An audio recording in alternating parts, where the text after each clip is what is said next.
ప్రస్తుత కాంగ్రెస్ పార్టీ ఎమ్మెల్యేలో అందరికంటే ఎక్కువగా మంత్రి పదవి ఆశిస్తున్న వ్యక్తి కోమటిరెడ్డి రాజగోపాల్ రెడ్డి. కాంగ్రెస్ పార్టీ ప్రభుత్వాన్ని ఏర్పాటు చేసిన సందర్భంలోనే కోమటిరెడ్డి రాజగోపాల్ రెడ్డికి మంత్రి పదవి రావడం ఖాయమన్నట్లు వార్తలు వచ్చాయి.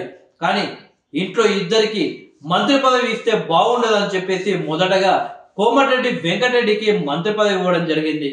అయితే ఆ తర్వాత జరిగే మంత్రివర్గ విస్తరణలో తప్పకుండా కోమటిరెడ్డి రాజగోపాల్ రెడ్డికి మంత్రి పదవి వస్తుంది అని ఒక టాక్ అయితే ఇప్పటి వరకు నడుస్తూ వచ్చింది. చాలా సందర్భాల్లో కోమటిరెడ్డి రాజగోపాల్ రెడ్డి కూడా ఢిల్లీ వెళ్లి కాంగ్రెస్ పార్టీ అధిష్టానాన్ని, ఇటు తెలంగాణ ముఖ్యమంత్రి రేవంత్ రెడ్డి గారితో పాటు మరికొందరు కాంగ్రెస్ పార్టీ సీనియర్ నాయకుల్ని కూడా కోమటిరెడ్డి రాజగోపాల్ రెడ్డి కలిసి తనకు మంత్రి పదవి ఇవ్వాలి అని, ఇప్పించాలి అని కూడా కోరారు. అయితే మీడియాతో కూడా చాలా సార్లు కోమటిరెడ్డి రాజగోపాల్ రెడ్డి తనకు మంత్రి పదవి తప్పకుండా వస్తుంది అని చెప్పేసి ఆయన మాట్లాడడం జరిగింది. అయితే తనకు హోంమంత్రి పదవి ఇస్తే బాగుంటుంది అని, నేను కూడా అది వస్తే బాగుంటుందని కోరుకుంటున్నట్లు కోమటిరెడ్డి రాజగోపాల్ రెడ్డి చాలా సార్లు చెప్పారు.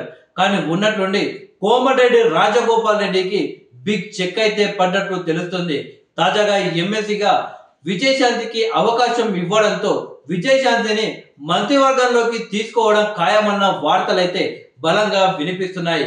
ఇప్పుడు ప్రజెంట్ హోంశాఖ సీఎం రేవంత్ రెడ్డి వద్దే ఉంది. విజయశాంతిని తెలంగాణ రాష్ట్రానికి హోమ్ మినిస్టర్ గా చేస్తారు అన్న టాక్ అయితే బలంగా వినిపిస్తుంది.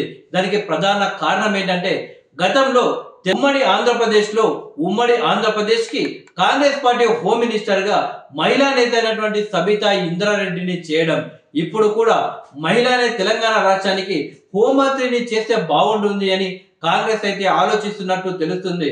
ముందుగా కాంగ్రెస్ ప్రభుత్వాన్ని ఏర్పాటు చేసిన సందర్భంలో సీతక్కకు హోమ్ మినిస్టర్ ఇస్తారన్నట్లు బలంగా వార్తలు వినిపించాయి.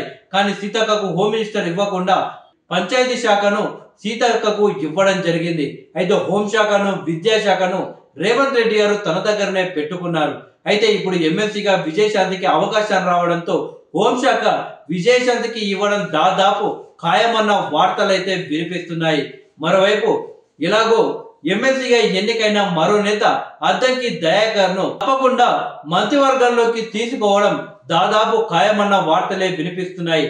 ఎందుకంటే అసెంబ్లీ ఎన్నికలకు ముందు అద్దంకి దయాకర్ కి ఎమ్మెల్సీ ఇచ్చి మంత్రివర్గంలోకి తీసుకుంటామని రేవంత్ రెడ్డి గారు చెప్పారు. సీఎం గా రేవంత్ రెడ్డి గారు ప్రమాణ స్వీకారం చేసిన తర్వాత కూడా లోక్సభ ఎన్నికల ప్రచారంలో అద్దంకిని తప్పకుండా మంత్రివర్గంలోకి తీసుకుంటామని పలుమార్లు పలు నేతలు కూడా చెప్పుకొచ్చారు. మొత్తానికి అద్దంకి దయాకర్ కూడా మంత్రివర్గాల్లోకి ఫిక్స్ అన్న మాటలు అయితే వినిపిస్తున్నాయి.